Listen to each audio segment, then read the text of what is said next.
guys, so nasa Athlete Central ako and magka-pickleball ako and gagamitin ko yung binigay sa ng pickle poppers na paddle. And I've been using this ever since. Siyempre, ito yung first paddle ko ever. And I feel like maganda siya. Yes, so far, maganda siya.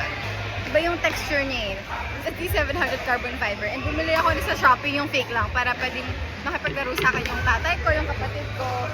Ito, bumili ako sa Shopee. Tapos may mga bola na sila. Ito siya. Mura lang to. Dalawang paddle, like 700 pesos na. Tapos may mga bola pa.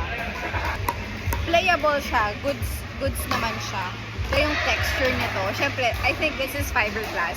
Iba yung texture niya sa texture ng like legit. Like the carbon. So ang isang way para daw makita, syempre kapag carbon, medyo kumakapit yung bola dun. So ito kasi, it's fake too. Pero let's try. Tingnan mo, pag ito, magsislide siya. You see that? It slides.